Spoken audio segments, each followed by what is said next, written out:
આજે શિવરાત્રીનો મહાપર્વ છે ત્યારે સોમનાથમાં મહાપૂજા સાથે મહાશિવરાત્રીનો પ્રારંભ કરવામાં આવ્યો છે। વહેલી સવારે 4 વાગે મંદિરના દ્વાર ખુલતા ભાવિકો ઉમટી પડ્યા હતા। મોટી સંખ્યામાં ભક્તો દર્શનાર્થે પહોંચતા હમીરજી સર્કલથી સોમનાથ મંદિર સુધી ભાવિકોની કતારો લાગી હતી। હર હર મહાદેવના નાદથી સોમનાથ મંદિર પરિસર ગુંજી ઉઠ્યું છે તો ભક્તોએ સોમનાથ મહાદેવની આરતીનો લાભો લીધો છે। મંદિરને ફૂલોથી શણગારવામાં આવ્યું છે। મંદિરને જોઈ ભક્તો મંત્રમુગ્ધ થયા છે તો વહેલી સવારથી જ ભક્તો દર્શનાર્થે આવી રહ્યા છે। ત્યારે આજે મહાશિવરાત્રીનો આ મહાપર્વ અને ભગવાનના દર્શન કરી લોકો ધન્યતા અનુભવી રહ્યા છે। તો વહેલી સવારે 4 વાગ્યાથી મંદિરના જે કપાટ હતા તે ખોલી દેવામાં આવ્યા હતા। ત્યારે વહેલી સવારથી જે ભક્તો છે તે ભગવાનના દર્શનાર્થે ઉમટી રહ્યા છે। બીજી તરફ આજે જે મહાશિવરાત્રીનો મહાપર્વ છે તે નિમિત્તે લોકો દૂર દૂરથી ભગવાનના દર્શન કરવા માટે આવી રહ્યા છે અને દર્શન કરી ભગવાનને પ્રાર્થના કરી ધન્યતા અનુભવી રહ્યા છે। તો ગીર સોમનાથના આ દ્રશ્યો કે જ્યાં વહેલી સવારે લગભગ 4 વાગ્યાના આસપાસ ભગવાનના જે મંદિરના કપાટ છે તે ખોલવામાં આવ્યા હતા અને ત્યારબાદથી જ ભક્તોની ભારે ભીડ આજે ઉમટી પડી છે કારણ કે આજે મહાશિવરાત્રીનો મહાપર્વ છે અને આજે આખા દિવસભર જે શિવજીના મંદિરો છે તેમાં ભક્તોની ભારે ભીડ જોવા મળશે કારણ કે મહાશિવરાત્રીના દિવસે તમામ જે ભક્તો હોય છે તે શિવજીના દર્શને ઉમટી પડતા હોય છે। તો આ તરફ જૂનાગઢમાં પણ મહાશિવરાત્રીના મેળાનો અંતિમ દિવસ છે અને રવેડી બાદ નાગા સાધુઓ મૃગી કુંડમાં સ્નાન કરશે। મધ્યરાત્રિએ સ્નાન બાદ મેળાની પૂર્ણાહુતિ કરવામાં આવશે।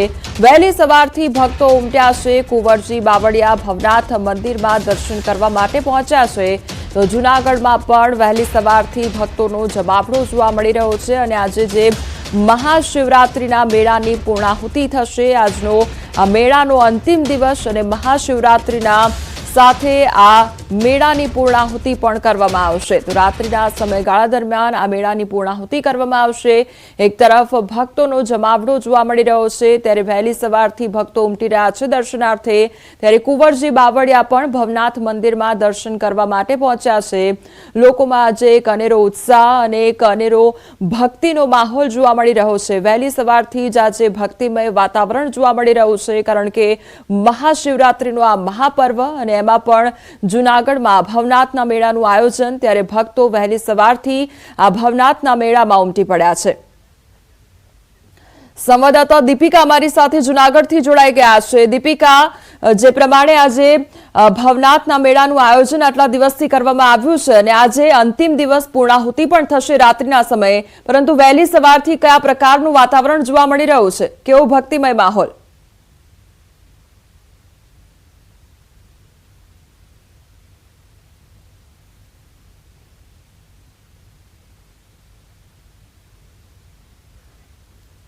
आप जो तो हयुથી हयु दळाय तेटली भीड़ जोवा मळी रही है। महाशिवरात्रिनो મહાઉત્સવ અને જૂનાગઢમાં કહેવાય છે કે ભવનાથ મંદિરના દર્શન કરવા માટે મોટી સંખ્યામાં લોકો એટલે આવતા હોય છે કારણ કે ભવનાથ મંદિર એક એવું મંદિર છે કે જે સ્વયંભૂ અહીં મહાદેવ છે તેમની ઉપસ્થિતિ છે તેવું પુરાણોમાં કહેવામાં આવે છે।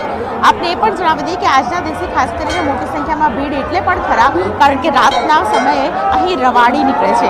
રવાડીના દર્શન કરવા માટે મોટી સંખ્યામાં લોકો આવતા હોય છે। એ રવાડી કે જેમાં સાધુ સંતો હોય છે અને તે સાધુ સંતો ખાસ કરીને શિવજીના જાનૈયા બને છે અને તેઓ આખા ભવનાથ મંદિરની આસપાસ સવારના સમયે જ્યારે બેસતા હોય છે અને રાતના સમયે તેઓ આખા ભવનાથ મંદિરની આસપાસ ફરતા હોય છે તો તે રવાડીના દ્રશ્યો જોવા પણ મોટી સંખ્યામાં લોકો આવતા હોય છે।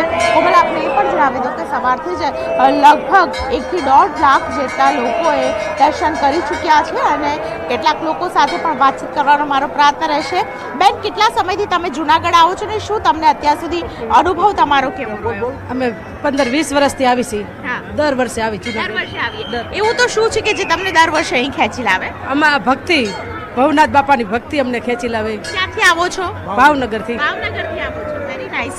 તમે ક્યાંથી આવો છો બેન? અમદાવાદથી આવ્યું. અમદાવાદથી આવ્યા છો. તકલીફ પડી કોઈ? અરે બહુ તકલીફ પડી. એસટીમાં હેરાન થઈ શિવજીનું નામ લીધું એટલે બધી તકલીફ ઓછી થઈ ગઈ. થઈ ગઈ.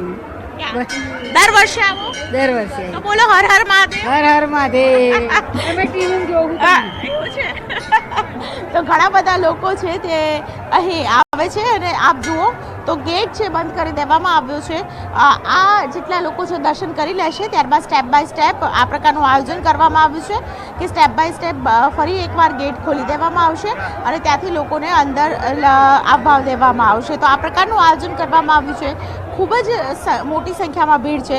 લગભગ સવારથી 1.5 લાખ જેટલા લોકોએ દર્શન કરી ચૂક્યા છે અને આજનો અંદાજ એવો છે કે 5 લાખથી પણ વધારે લોકો છે તે દર્શન કરી શકે તે માટે વિશેષ વ્યવસ્થા કરવામાં આવી છે. આજે 4 પ્રહરની પૂજા, મહાશિવરાત્રિની 4 પ્રહરની પૂજા મંદિરમાં થશે. આજે ફૂલોથી ભગવાનને શૃંગાર કરવામાં આવ્યો છે. એક દ્રશ્ય આપને મંદિર તરફનું પણ બતાવી દઉં. મંદિરને જે સુશોભિત કરવામાં આવ્યું છે, ફૂલોથી સુશોભિત કરવામાં આવ્યું છે, કારણ કે આ છે તો ભગવાન શિવના લગ્ન છે અને ભગવાન શિવના લગ્નમાં ખાસ કરીને ભગવાન શિવને અતિ પ્રિય એવા તમામ પ્રકારના પદાર્થો હોય, ફૂલ હોય, તમામ ધતુરો હોય તો તે પણ આજે ચડાવવામાં આવશે. તેમને અતિ પ્રિય બીલીપત્ર છે તો બીલીપત્ર પણ ચડાવવામાં આવશે. આપ જુઓ મોટી સંખ્યામાં લોકો ભગવાન શિવના દર્શન કરતા જોવા મળી રહ્યા છે.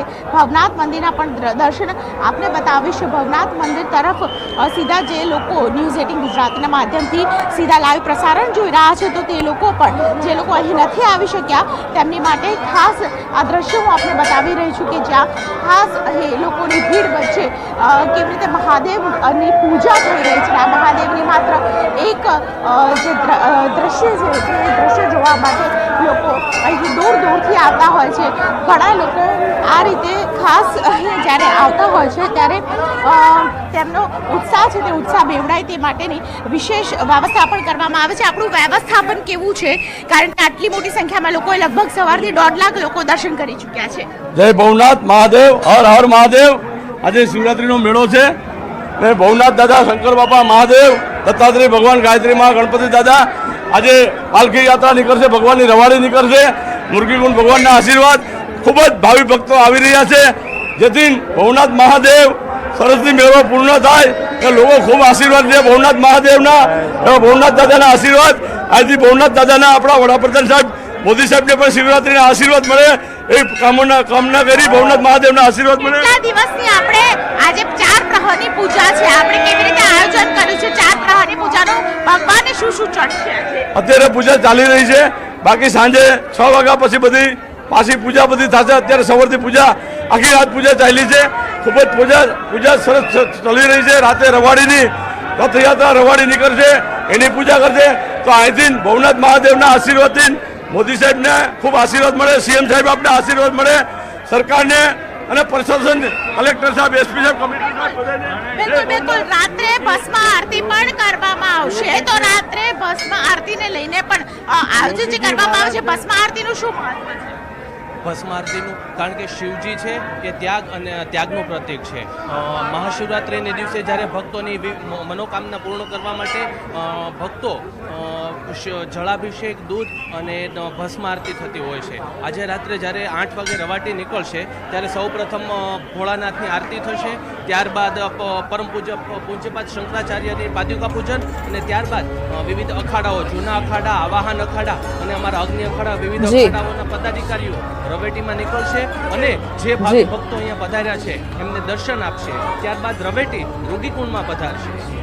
રૂગીકુંડમાં વિવિધ સંતો સ્નાન કરશે અને રૂગીકુંડમાં વિવિધ સંતો. જે દીપિકા, સમગ્ર માહિતી બદલ આપનો આભાર. તો જૂનાગઢમાં ભક્તોની ભારે ભીડ ઉમટી પડી છે. બીજી તરફ તમામ જે આયોજન છે તે પણ કરવામાં આવ્યું છે.